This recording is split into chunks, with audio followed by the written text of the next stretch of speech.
right, everybody. So for this week's video, Brandon and I wanted to give you guys some actionable but highly transferable things that we found from the gym that translate really well to things in the outdoors, whether that be camping, hiking, hunting, any of these pursuits that are physical in nature that transfer well. I had one, Brandon's got a couple he's gonna share with you in a minute, but the biggest one, probably not a surprise if you guys have followed any of the stuff that I've done in the last like 7 years, but the biggest thing that's been the most transferable for me is the introduction of nasal only breathing, especially while I'm hiking or while I'm hunting with a pack or doing anything that's kind of at that low level cardio, that zone 2-ish, pretty prevalent when you're hunting, right? We adapt this by doing it a lot in the gym. A lot of people are really hard pressed to find reasons why they want to do this in heavy training.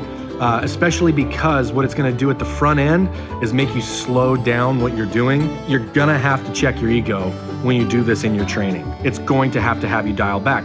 The best analogy that I was ever given and had ever heard comes from Brian McKenzie, that quick hyperventilation thing that we do to try to like amp yourself up. That's really like kind of the go baby switch, the NOS button in the race car in Fast and the Furious, right? What nasal breathing is gonna do for you is completely rebuild your engine. So you're gonna have to take a step back and realize I'm gonna have to dial back my intensity to build this capacity back up to breathe through my nose. So start with it during your warm-ups. If you're doing like a dynamic warm-up, 5-10 minutes, do nasal only breathing just for your warm-up for the day. Then go into your training session for the day.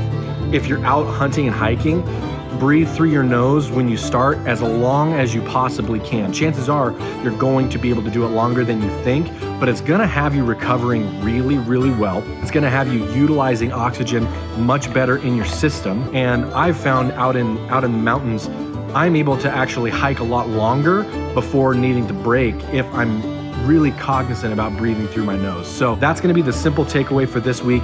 Brandon's got a couple he's gonna talk to you about in a minute. Thank you guys for checking out the video. Talk to you later.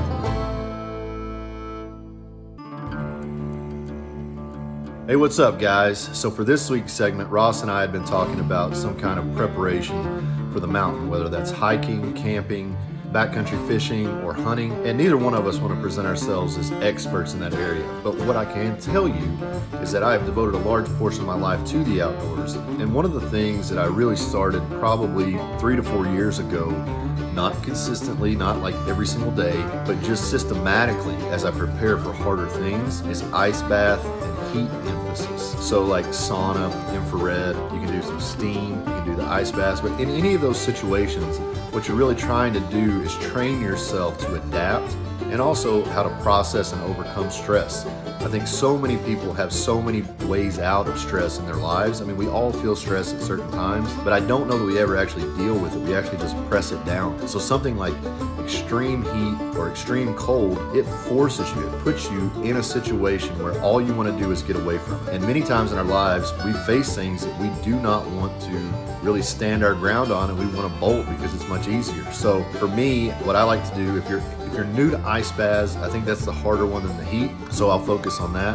But I think start with 30 seconds. Conquer that 30-second window and say, I can do this, and then gradually build to a minute. I don't see much personal benefit beyond 5 or 6 minutes. I've done 10 minutes, I've done 12 minutes before. I don't know that I got a real systematic effect from that longer duration, maybe something cellular level, but as far as the mental capacity, the mental preparation, anything that I can do in my life where I get in, I overcome, and I get out is always gonna make me better when those situations are unexpected or when I think I'm prepared and I'm really not. So try an ice bath, start slow, build progressively. It doesn't have to be an everyday thing, but I think 1 to 2 baths a week, somewhere in the range of 3 to 6 minutes, once you adapt a little bit and get your mind right, can be extremely beneficial for more than just the physical. Knowing that you can do anything is power to do everything. Peace.